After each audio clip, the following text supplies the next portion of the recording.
Good morning and welcome back to the One Celtic Fans View this morning. Early this morning because there's a lot of Celtic news and Mr. Yamada is finally looks like he will be on his way after addressing the team that he plays for in Japan.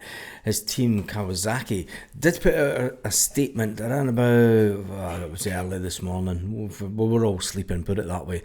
We hereby announce that as of today, July 16th, Wednesday, player Shin Yamada will be leaving the team to proceed with preparations for a transfer to an overseas club. Further details will be announced once they officially confirmed. In addition, after the conclusion of the Emperor's Cup third round match, Shin Yamada will address the supporters. A very honourable way to do things, isn't it? They don't just let them disappear out the back door like what Celtic do. It's let them address the fans and say his goodbyes. It is such a Japanese way of doing things, and I love it. I think it's great. It's a mark of respect, isn't it, to not only the club, who have obviously brought the player on through his earlier career, but to the fan base. I think that's something that Celtic could seriously look at. Rather than just having someone on the pitch and letting them wave off, and sometimes you don't even get that, do you? So a lot of players leave Celtic and they don't get the privilege to say their goodbye to the fans, which is disappointing as far as they're concerned. But it does look like he will be travelling to Scotland after that, and there will be the conclusion of the deal. Finally, a striker. But is he going to be the main striker? Around about £1.7 million, he's hardly breaking the bank, is he? At a time where Celtic fans are getting a little bit edgy when it comes to transfers. We've got to believe in the process, but he's only played 45 minutes of football, Yamada. But anyway, we'll wait and see what he comes, because let's face it, the likes of Daisen Maeda came as an unknown. The likes of Kyogo Furuhashi came as a big unknown, and look what happened to him. He was a fantastic striker for Celtic. So we'll take it in our stride, as we always do. Now, in another development, Scott Brown will be happy this morning. Celtic are in talks with Ayr United over a new player development partnership, which is something that really needed to be done. The move comes after a proposed agreement with Queen's Park fell through due to financial concerns at Queen's Park. I believe that Willie Haughey has withdrawn his backing to the club through his City Facilities Management Company. They still got that big huge office in the outskirts of Glasgow. I used to pass it all the time. But anyway, he's pulled the plug on it, so it's left him a shortfall. With that option no longer available, Celtic turned to Ayr United and Scott Brown, and it looks like that they are going to announce some sort of cooperation. The SFA has allowed clubs to enter into cooperation agreements to let up to 3 players move freely between parent club and partner club to gain first team experience. There's 3 players that you could think of straight away from the B team that will benefit from this massively.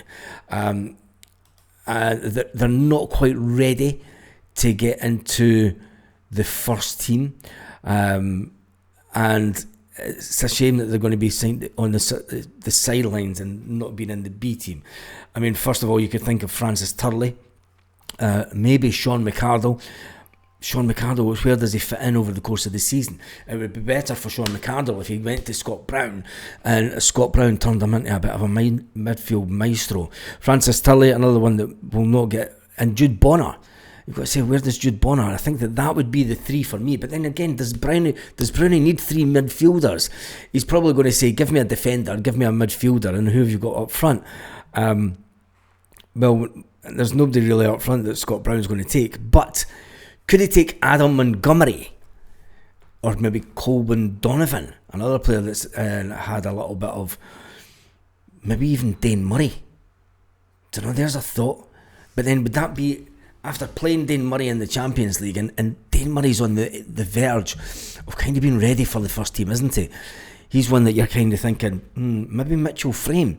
Maybe you put Mitchell Frame down with Scott Brown, and maybe Adam Montgomery. And there could be 3 or 4 when you think about it. Francis Turley, Sean McArdle, maybe even Ben Summers. There's all these players that need game time, that need to get ready for that step up into the first team, but maybe this season's just a season too early for them. It is going to be an interesting one, and I hope that it works well. And I'm up for it all day long, getting Bruni with our players. It'd be absolutely brilliant.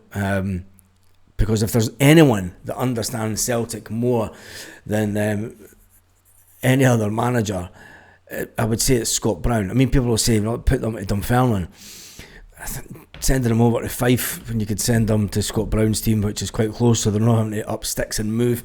Everything's quite familiar, they're not having to leave home and things like that. So I can see the benefit of definitely doing a partnership with Ayr United. Tell me what your thoughts are in the comments. Now on to the next segment of the video. Marco Tilio. Yes, Marco Tilio, who I suspect we will see having some game time tonight. But the Melbourne City boss has delivered a clear update on Tilio's future after he brought in a young player from Celtic. Celtic must have went, look, you're not getting Marco, man. You just take this young guy instead. Melbourne City boss says that after his round 32 clash, anyway, who cares about that? We had him on loan, and we don't know where he's going as yet. I think it's clear with Marco, and it's been pretty clear, he's keen to go back to Europe. Whether it be with Celtic or not, I think this was well reported, and he's been in pre-season with Celtic. He was also involved in a friendly game last week. Will Celtic keep Marco Tilio around for this season? It is the case that we are needing players as backup. Is Marco Tilio going to be one of those players that stay at Celtic as backup, or will he be shipped out before the end of the transfer window? The news coming out of Australia says he's part of Celtic's property. We don't own the player, so we'll see how that goes. There will be ongoing discussions with Celtic. We already know exactly what's happening before we make our next move. The 20-year-old put pen to paper. But anyway, we're really none the wiser. They've come out and said that he's not their player, he's a Celtic player. He wants to stay in Europe, whether or not that's with Celtic. Maybe Celtic will put him out on loan to a European club. I mean, he does have another. He's contracted to 2028, I think it was. He was one of these players that were brought in on 5-year deals. So you can understand where Celtic are coming from. That he has improved. The stats from Australia last season said that he had improved massively as a player. He was actually playing better than he was the year that Celtic actually signed him. We'll wait and see tonight, and you can have your say after the game tonight. We will be starting an hour and a half before the kick-off game tonight. It is 7:30 Celtic Park time, 8:30 Central European time. When it comes to players that will get a game tonight, I think there will be a few. The B team players will have to get a game in the second half. I think Brendan Rodgers will go out with the first team players, as much as the first team players as he can, the first half, because this is going to be a real good bit of competition for them. Will Kasper Schmeichel get a starting berth? Well, we've seen Sinisalo and we've seen he's not so young, Ross Dohan having some game time over the last few games.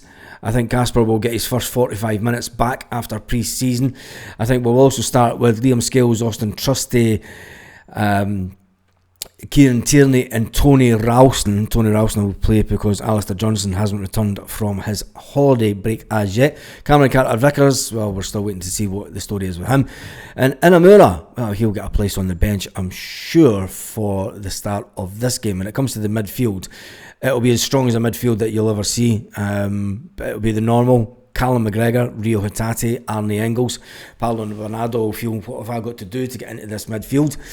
He'll probably come on the second half. It'll be his first 45 minutes also of pre-season. Jamesy Forrest will be on the bench, as well as Luke McCowan.